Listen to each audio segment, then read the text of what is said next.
You're listening to the Hour of the Time. I'm your host, William Cooper.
The fable of Isis and Osiris, as it has descended to us in the account given by Plutarch, has not been greatly amplified by any modern research. The Egyptian fragments, which have been translated in recent years, offer no complete account of the birth, life, death, and resurrection of Osiris, nor has any new key been found to unlock this great drama, which may well be termed the Passion Play of Egypt. It is not our intention to perpetuate Plutarch's account merely for its outward appearance, but rather from the same motive that inspired Synesius, Platonic philosopher and Christian bishop, to compile his account of the same fabulous history. Synesius, in his treatise on Providence, and you hear that word a lot in the secret societies, and especially in Freemasonry, thus introduces the Osirian myth. Quote, "This fable is Egyptian. The Egyptians transcend in wisdom. Perhaps, therefore, this also being a fable, obscurely signifies something more than a fable, because it is Egyptian. If, however, it is not a fable, but a sacred discourse, it will deserve in a still greater degree to be told and committed to writing." Unquote. In presenting a summary of Plutarch's account, I am omitting nothing which could in any way be regarded as relevant. I am taking the liberty, however, of somewhat expanding the fable by incorporating therein some small fragments derived from other Greek writers, and occasionally a few words bearing upon the account from fragments of Egyptian religious literature. The story then is in substance as follows. The goddess Nut, whom Plutarch identifies with Rhea, was the daughter of Shu and Tefnut. She is the wife of Seb, also known as Saturn, and the mother of Ra, or Helios, also known as the sun. Now, if we're to trust Plutarch, she afterwards becomes the wife of Ra, or the sun. Nut is unfaithful to Ra, who, discovering that she is with child by Seb, pronounces a curse upon her that she should not be delivered of her progeny in any month or year. Thoth, which is Hermes or Mercury, who is also in love with Nut, comes to her assistance with a stratagem. He plays at tables with the moon goddess, Selene, and wins from her the 70th part of each of her illuminations. And joining these parts together, he forms of them 5 days, which he adds to the calendar. Previous to that time, the Egyptian year consisted of 360 days, the exact number of degrees in a circle.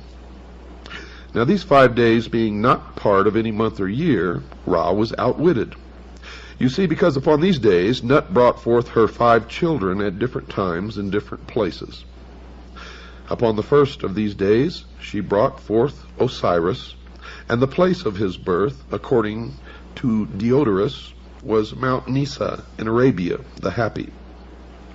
Mount Nisa is now Mount Sinai, folks. At the moment of the birth of Osiris, a voice sounded throughout the world saying, quote, "The Lord of all the earth is born," unquote. On the second day, Nut gave birth to Eroris, the elder Horus. On the third day, Typhon or Set. On the fourth day, Isis, and on the fifth and last day, Nephthys.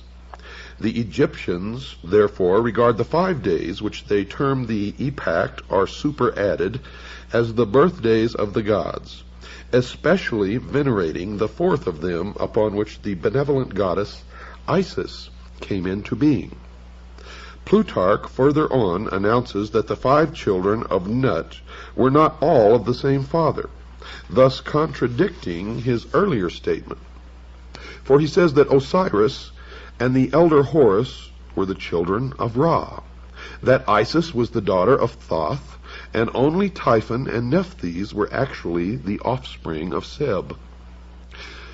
There is another and even more recondite legend regarding the elder Horus, which denies him the fathership of Ra, declaring him to be the offspring of Osiris and Isis, while they were still in the womb of Nut. Now, these accounts we shall consider later. Osiris was given to Pamlis to be educated, and having come to the years of majority, became the king of Egypt. In this high capacity, Osiris applied himself to the civilizing of his nation, turning the Egyptians from their previously indigent and barbarous course of life to a happy and community existence. He taught them agriculture, compiled for them a body of laws for the regulation of conduct, instructed them in the reverencing and worship of the gods, thus establishing Egypt in all the essentials of truth, according to the legend. Now, having brought his own nation to prosperity and enlightenment, Osiris traveled over the rest of the world, converting peoples to his disciplines, not by force, but the persuasion of reason. Osiris was accompanied on this journey by a procession of nymphs and other superphysical beings who filled the air with music and song. In the meantime, Typhon, brother or half-brother of Osiris, had ambition to usurp the throne, but the vigilant Isis, sister wife of Osiris, was too watchful. Typhon, however, having persuaded 72 other persons to join him in his conspiracy, with the aid of a certain queen in Ethiopia named Aso, perfected a plot against Osiris. He fashioned a chest exactly to the measurement of the body of Osiris, which chest he caused to be brought into the banquet hall, where the princes of Egypt were feasting their king's return. Typhon, simulating jest, promised this elaborately ornamented box to the one whose body, upon trial, most nearly fitted it. Now each of the princes in turn lay down in the box, but each was too short or too tall, until last of all Osiris himself lay down in it. Immediately the 72 conspirators rushed to the box, clamped the cover upon it, fastened it with nails, and poured melted lead over all the cracks and crevices. After this they carried the chest to the bank of the Nile and cast it into the river where it joins the sea. Now this evil deed was executed upon the 17th day of the Egyptian month of Athir, when the sun was in Scorpio. According to some, it was in the 28th year of the reign of Osiris, and to others in the 28th year of his life. Now try to remember these numbers. If you can't, jot them down, but these numbers will crop up again and again and again. Scorpio crops up, 17 crops up, 28 crops up, and many other numbers, and they all have significance in the mystery religion of Babylon, the secret societies, and to the guardians of the secrets of the ages. As soon as Isis received word of this crime, she cut off one of the locks of her hair and put on the mourning apparel of widowhood, for which reason the spot where she did this was afterwards called Koptos. That's Koptos, or the city of mourning. After donning the widow's weeds, Isis set forth in search of her husband's body and wandered about all Europe, wandered about all Egypt, asking all with whom she came in contact. You see, I may be back here in the United States, but a lot of my thoughts, folks, are still in Europe. Finally, some children who had been at play told Isis that they had seen the accomplices of Typhon carrying the chest to the Nile. For that reason, Egyptians regard the words of children as oracular and pay great attention to them. While Isis was searching for her husband's body, she learned that Nephthys, her sister, had by magic insinuated herself into the presence of Osiris before his death, and in the guise of Isis had conceived a son from him. Now Isis sought out the child, which Nephthys has deserted for fear of Typhon's anger, and adopting it, attached it to her person as a constant guard and attendant.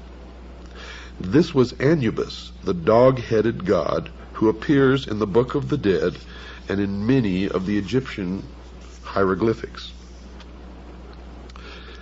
After some time, Isis learned that the chest had been carried by the sea to the coast of Byblos.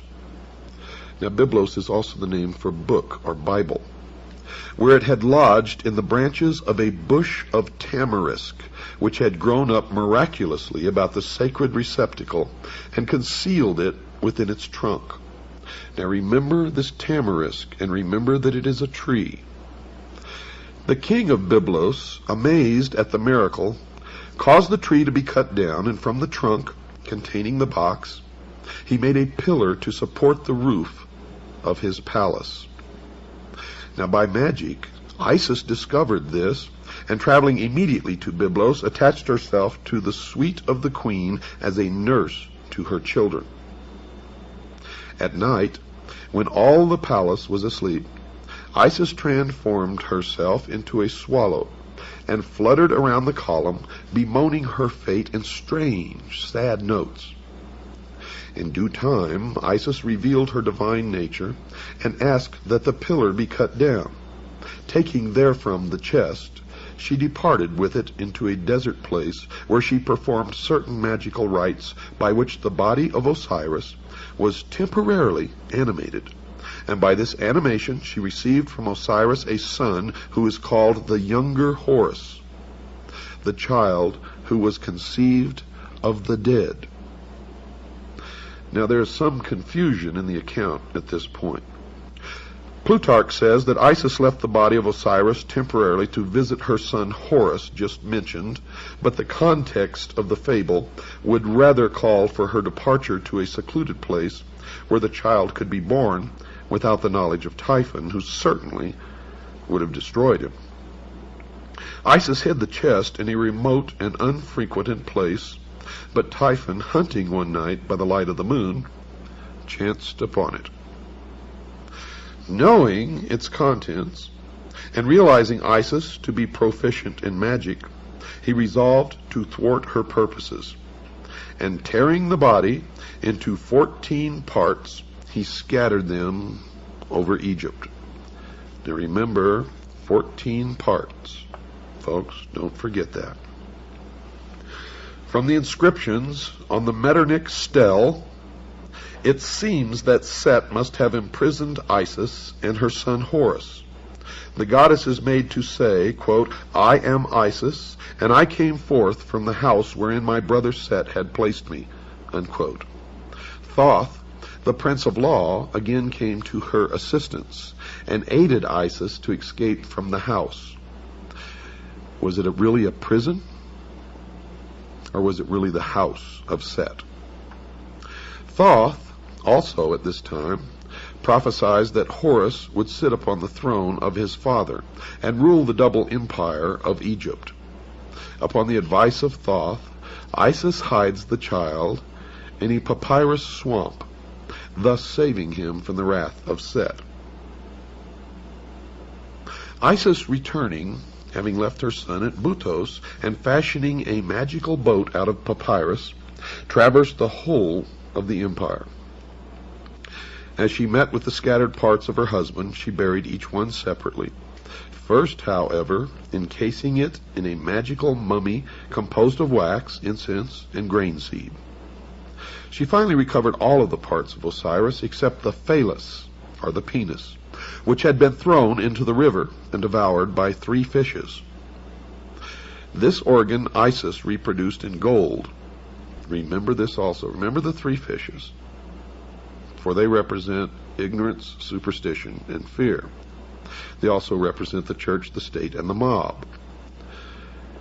And remember that Isis reproduced this organ, in gold, and having performed all of the ceremonies necessary to ensure the life of Osiris in the underworld, she returned to her son Horus, and by the theurgic arts, of which she was mistress, saved him from death, from the stings of scorpions. Horus, having grown to man's estate, and having received from his mother the tradition of his father's murder, longed to avenge the evil deed. Osiris appeared to his son in a vision, instructing him in the means by which he could overcome the hosts of Typhon. Now we are led to infer that Horus gathered about him an army which, meeting the hosts of Typhon, battled with them for many days, achieving victory. Typhon, according to the legend, was taken prisoner and turned over to the custody of Isis. Now Isis, being his sister, could not bring herself to put him to death, but set him at liberty, which so incensed Horus that he laid hands upon his mother and removed from her head the insignia of royalty.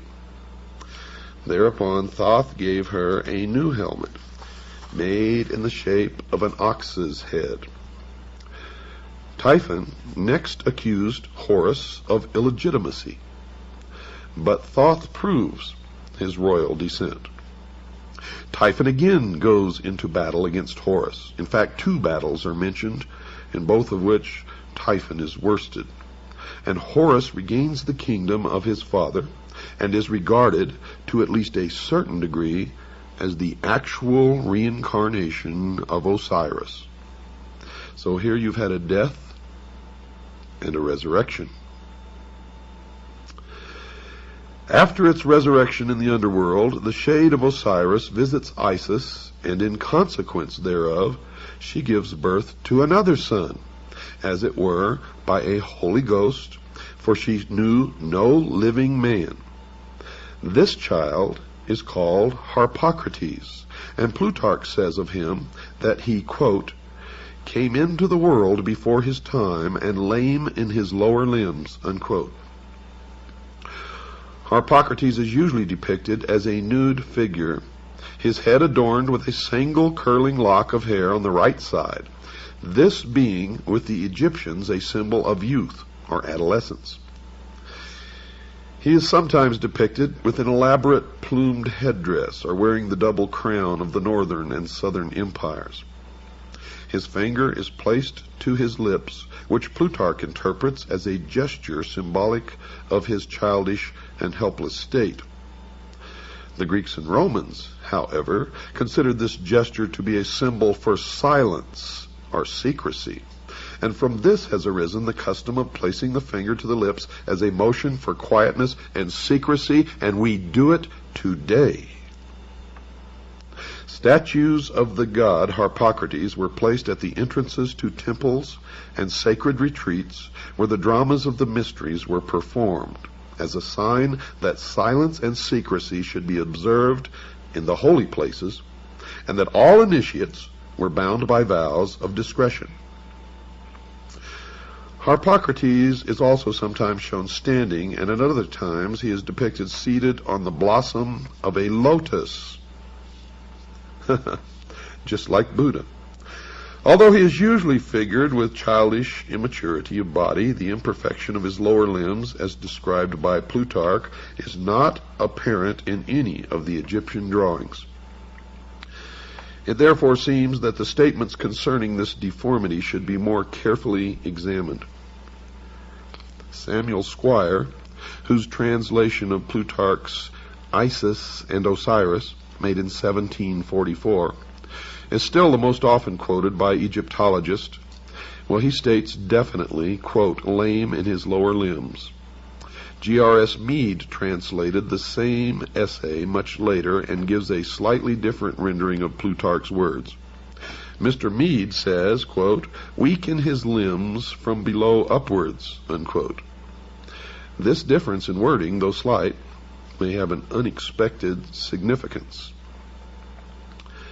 You see, there's some general information contained in Synesius's treatise on Providence that should be included in this Osirian epic.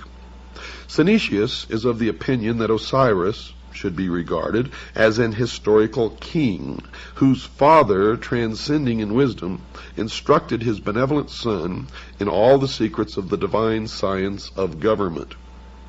Synesius is moved to this conclusion by a desire to keep all speculation within the sphere of the reasonable. The Platonist bishop seems to have derived much of his account from origins foreign to Plutarch's treatise, or possibly he interpreted differently the restrictions imposed by his vows.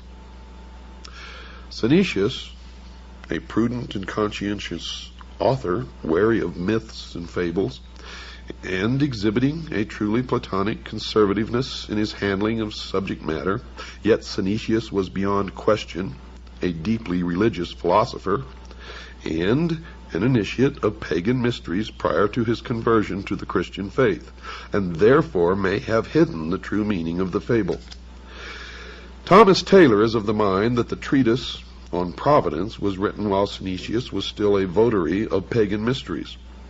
Now, if so, the writing is unbiased and trustworthy and presents a fair picture of the mystical traditions of the Egyptians interpreted in terms of Platonic metaphysics, but only the exoteric would be allowed to be seen by the profane. Synesius inserts into his narrative a considerable description of the various character of Osiris, which he sharply contrasts with the vice-ridden nature of Typhon. He also explains in detail the process of election by which Osiris came to the throne of Egypt. The electional ceremony, as described by Synesius, is evidently itself a fragment from some secret ritual relating to the installation of a hierophant of the mysteries. Next, Osiris receives from his father an elaborate dissertation in the Platonic temper concerning the relative power of good and evil, in which he is fully warned against the machinations of Typhon. Possibly the most important sentence in Synesius's treatise occurs during this dissertation. The father of Osiris is made to say to his son, quote, "You also have been initiated in those mysteries in which there are two pair of eyes, and it is requisite that the pair which are beneath should be closed, when the pair that are above them perceive, and when the pair above are closed, those which are beneath should be opened," unquote. Now these words unquestionably have an arcane meaning and are incorporated into the narrative that the true significance of the whole Osirian cycle might not be entirely obscured. And I can tell you that the meaning, folks, is that the eyes above are the exoteric meant for the outer world, for the profane, and the eyes below are the esoteric meant for the initiate, the adept, the priest of the mystery schools only. Synesius does not describe the death of Osiris, but merely reports his vanishment and final restoration to the throne. In the latter part of the story, there was also introduced a certain philosopher who was a stranger in Egypt. This philosopher predicts the fall of Typhon and is an eyewitness to the recrowning of Osiris. Synesius says of this philosopher, quote, "He likewise then learned some particulars about Osiris which would shortly happen, and others which would take place at some greater distance of time, viz. When the boy Horus would choose as his associate in battle a wolf instead of a lion. But who the wolf is a sacred narration, which it is not holy to divulge even in the form of a fable," unquote. Well, the lion, we know, has always been of the tribe of Judah. Such is the amazing tradition of the good king Osiris, the first victim, the first mummy, and the first resurrection. He dies and is born again in three forms. First, as god of the underworld, where he rules the justified dead. Second, as the younger Horus, in whose form he battles for his own honor. And third, as Harpocrates, the silent child. The latter two forms are regarded as incarnations or embodiments of his very self. Yet he exists independent of them as the judge of shades and the lord of the resurrection. Now we know that Osiris was also known as the sun, and Horus was known as the child, or the young Osiris, the young Horus, the baby Horus. So after the sun set in the west, when it rose the next morning, it rose as the young Horus, and as it went across the sky, it became Osiris and then the elder. But in the legends, it's differently at different times Osiris or Horus. Horus the younger, Horus at his peak strength at noon, and Horus the elder. It is also Osiris. So you see that these figures intermingle in the legend, but it all has meaning, and it will all be clear to you at a later time. Now, just because you don't understand some of this and you may be a little lost, don't worry, it will come together. Don't miss one single word of this series of episodes of the Hour of the Time. If you do, I can guarantee you will regret it for the rest of your life. We're going to stop right now, folks. We have to take a break. I will be back right after this very short pause.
Nearly all writers attempting an interpretation of the Osirian cycle have recourse to Plutarch.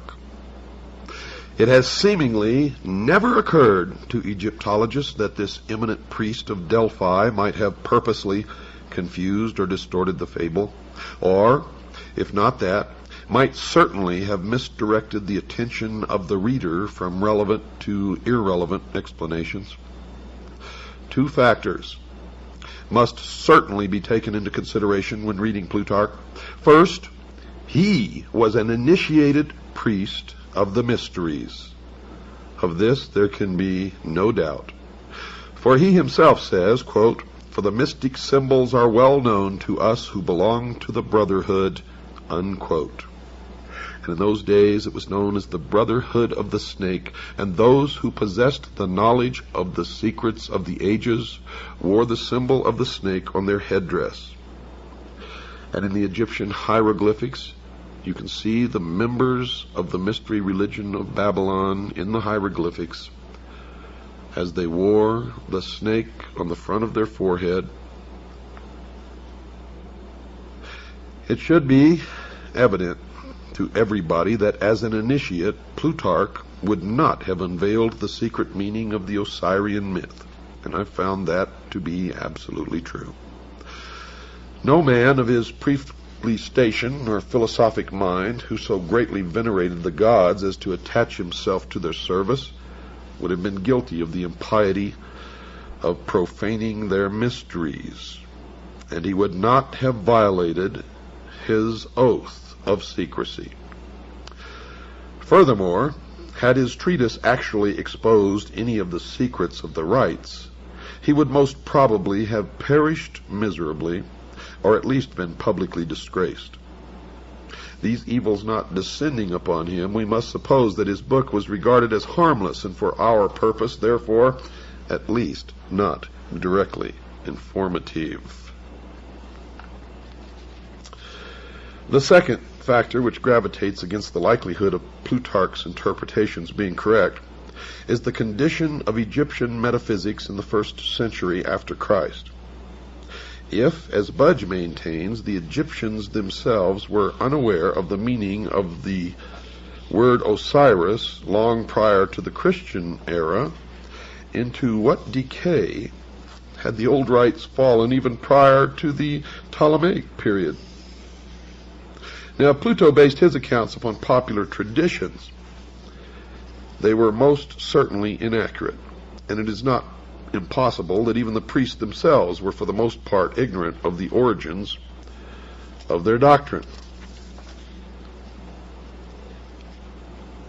It should not be inferred, folks, from the general literature available concerning this Osirian cycle and the mysteries, that all of the priests were themselves initiates of a high order. Only a small part of them ever actually received the greater secrets of their order. For the rest, rite and ritual suffered. And it's the same today.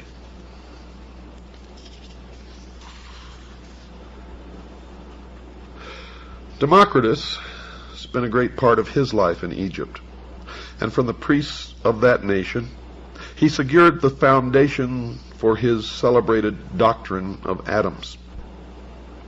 That's right, folks, atoms, A-T-O-M-S. A doctrine which has survived as a scientific fact to this day. From all these different philosophers who visited Egypt, we shall secure a better estimation of the profundity of Egyptian learning than from even the Egyptian writings themselves. Plato went to Egypt and was initiated into the mysteries in the Great Pyramid, where he lay for 3 days and 3 nights in the sarcophagus, during which he was imparted knowledge which he was to guard, protect. He describes his initiation in his writings. I suggest that you read it.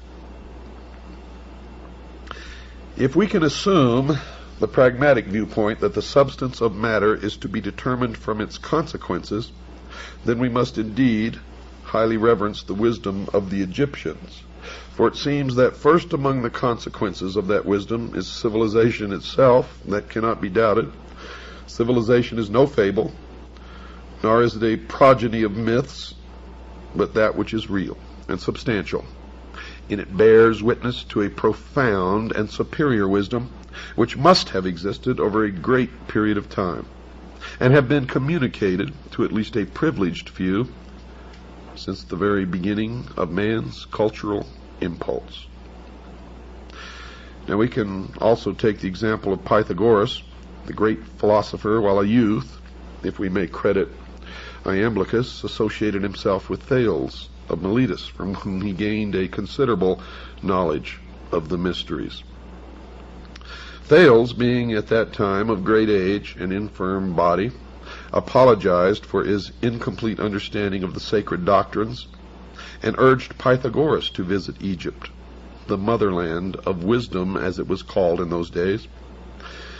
Iamblichus wrote that Thales confessed that his own reputation for wisdom was derived from the instruction of these priests, but that he was neither naturally nor by exercise endued with those excellent prerogatives which were so visibly displayed in the person of Pythagoras. Thales therefore gladly announced to Pythagoras, from all these circumstances, that he would become the wisest and most divine of all men if he associated with these Egyptian priests. Iamblichus then describes the journey which Pythagoras made to Egypt, how en route he was initiated into the mysteries of several nations, and at last, arriving at his destination, was received by the Egyptian priests with respect and affection. He associated with the Egyptian philosophers for some time, and after demonstrating by his sincerity and consecration that he was worthy to associate with the initiated, he was at last admitted into the secrets of their orders. Quote, he spent, therefore, observes Iamblichus, 22 years in Egypt, and the adyta of temples, astronomizing and geometrizing, and was initiated, not in a superficial or casual manner, in all the mysteries of the gods. Pythagoras must be acknowledged among the first of those divine men to whom the race is indebted for the principles of science, art, and philosophy. And are we to presume that so noble an intellect could have spent 22 years pursuing fabulous shadows in Egyptian crypts? If, as some have asserted, Osiris signified merely the Nile, and Isis the black earth rendered fertile by its inundation, could such a fable have so greatly stimulated the admiration of Pythagoras that he would have spent a score of years in the assimilation of the idea? I don't think so.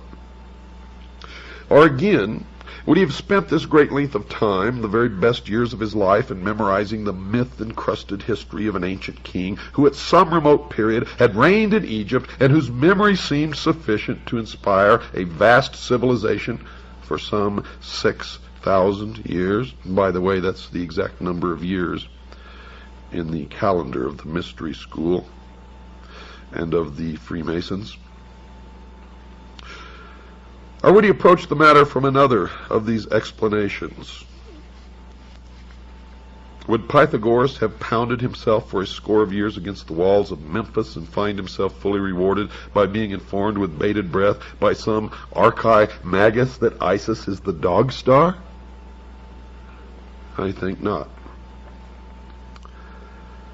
It's not impossible that in the course of its long and illustrious history, folks, Egypt devised many opinions relative to her sacred myths, but no such explanation as involved Egypt alone, her histories, her heroes, or her agricultural problems, could have caused illustrious men from all parts of the world to have visited her in quest of essential wisdom, the central core of which is the myth of Osiris, Isis, and Horus, known as the Osirian cycle.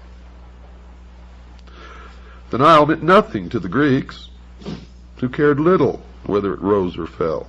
The sneezing you hear in the background is my dog, Sugar Bear, who always accompanies me into the studio to do these programs. Not Egypt, but the Umbos of Delphi was the center of their universe in Greece, and local fables derived from Egypt's 42 gnomes could never have won for the double empire its illustrious reputation as patron of all learning, human and divine. So we must look deeper. And look deeper we did, folks, and what we found is amazing. For we found that Osiris and Isis and Horus were not ever have meant to be, nor were they ever real people or real gods or spacemen who came from some other world. Not at all. As we have found in our research, and as I have found in my over 20-some-odd years of research into the mystery schools, they are like all the other symbols of the mystery religion. For the public, for the profane, they are the exoteric, and you may make of them what you wish. The adepts, the initiates, the priests, they don't care what interpretation you give the exoteric meaning. And the esoteric is so entirely different from what you may suspect that the answer will surprise you. You see, we cannot be deceived by the obvious, and you can never be deceived by the obvious, or even consider the obvious when looking at any of the mystery religions or the secret doctrine. And we cannot allow ourselves to be misdirected by the evident subterfuges, the deceptions of these ancient priests, who so carefully concealed their arcana from the uninitiated world that we, at this late time, may even doubt its existence. Yet now, today, it is thriving to the point that it controls all levels of our society, military, and government.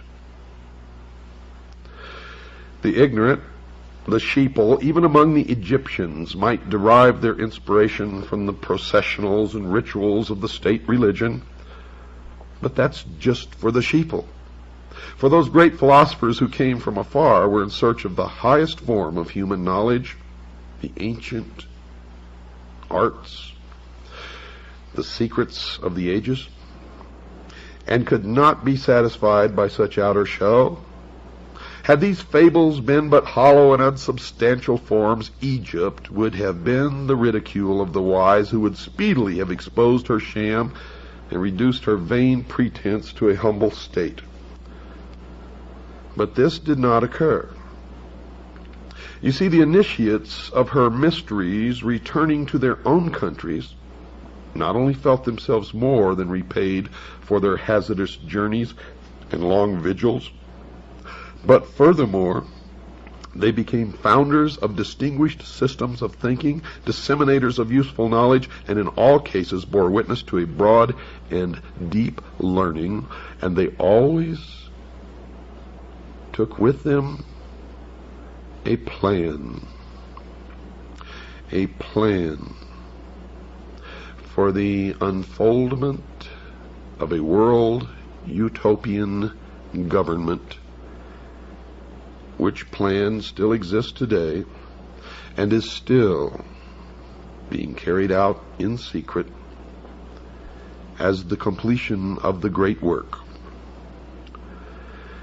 Osiris describes two famous columns erected near Nysa in Arabia, one to Isis and the other to Osiris.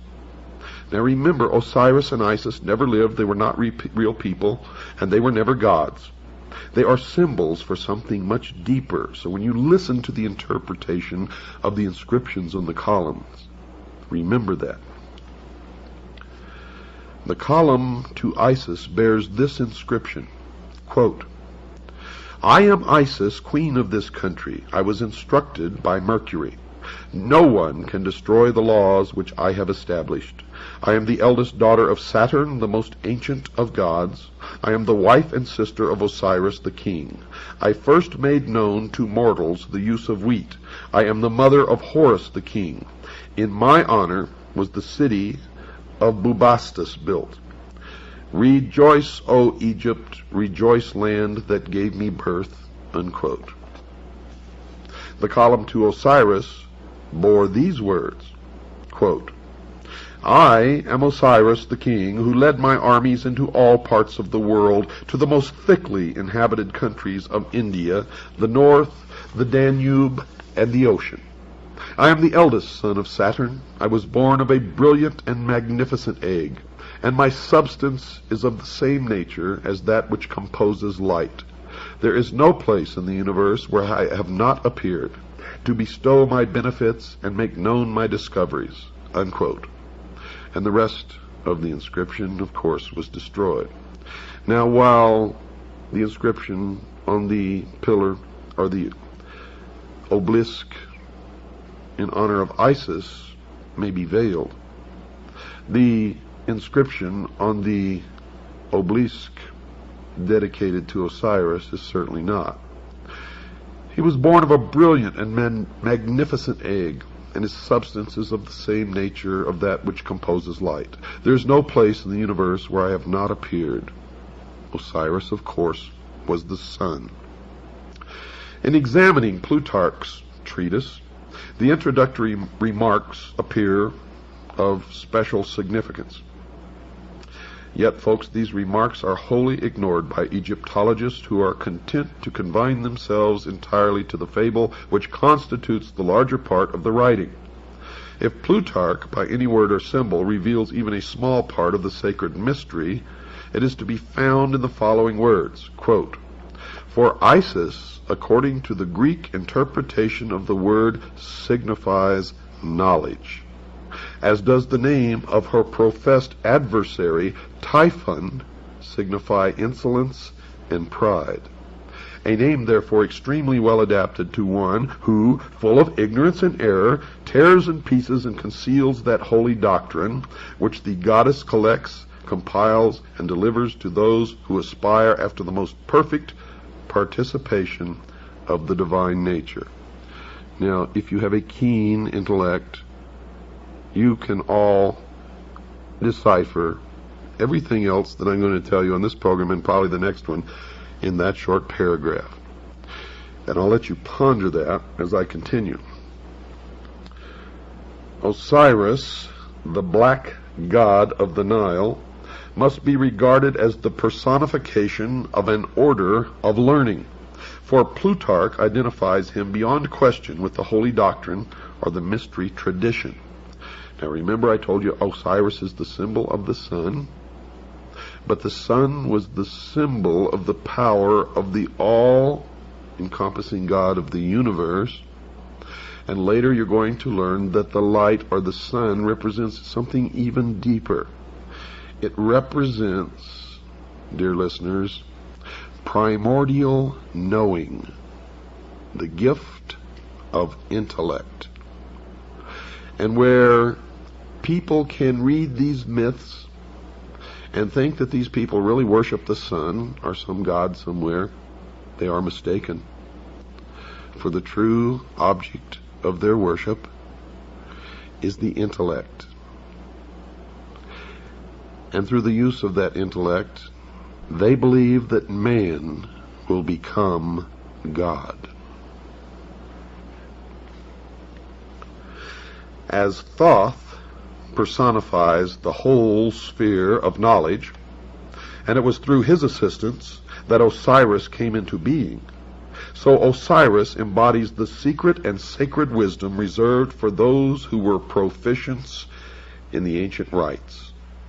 Unquestionably, Osiris was later confused with other members of that vast pantheon of divinities which developed in the decadent period of Egyptian religious culture, but to the elect, the initiate, the adept, the priest, he represented to the end primordial knowing, that utter realization of truth, undefiled by intellection, unlimited by any mortal procedure, uncircumscribed by the limitation of thinking.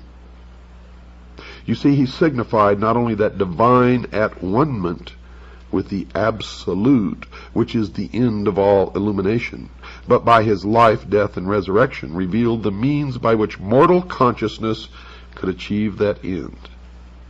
Now remember, at one-ment.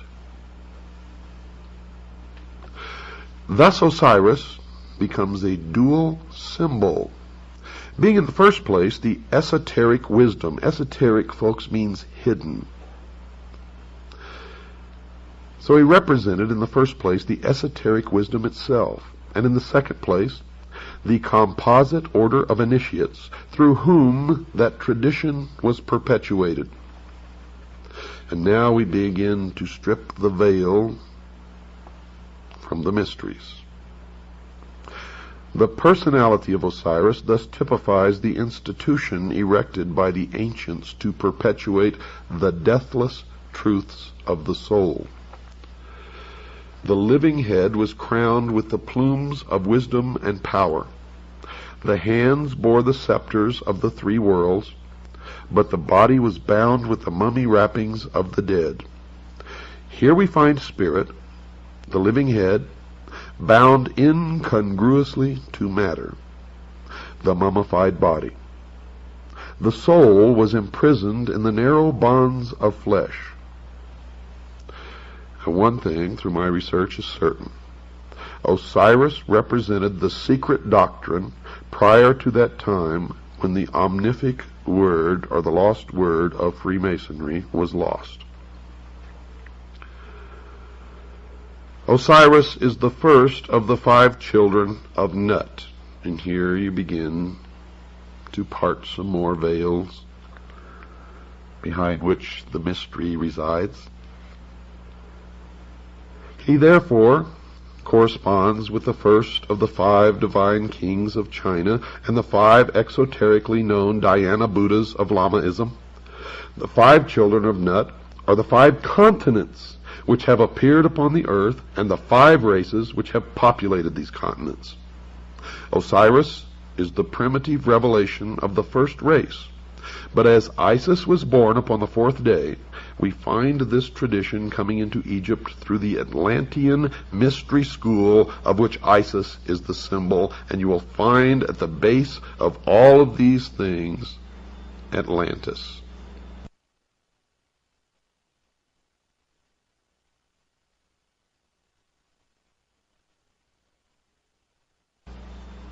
In this country, the Freemasons established the city of Atlanta as the new Atlantis.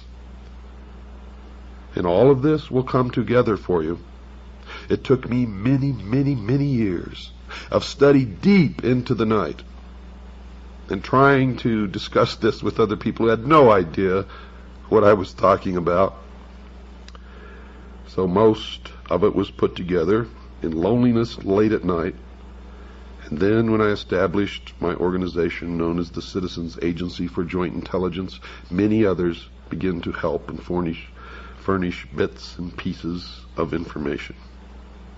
And we have succeeded, folks, in infiltrating the lodge. We have members in the lodge who feed us information constantly. Members whom we taught how to take an oath so that the oath of Freemasonry would not be binding upon them. You have to play sometimes by the rules of the enemy in order to beat the enemy. And we are beating the enemy now. From the reign of Osiris, we glean the following philosophical history. They believed that there was a time, the Golden Age, when truth and wisdom ruled the earth, and this aristocracy of wisdom was a benevolent despotism, and that's what they want to reestablish. Benevolent to who? That's the question. In which men were led to a nobler state of being by the firm, kindly hand of the enlightened sage. This was the divine dynasty of the mythological priest-kings who were qualified to govern humanity by virtue not only temporal, but by divine attributes. Through his priests, Osiris, representative of the hidden tradition, ruled the entire world by virtue of the perfection resident in that tradition. Don't miss tomorrow night, folks. You have not even begun your journey. Good night. And God bless each and every one of you. you.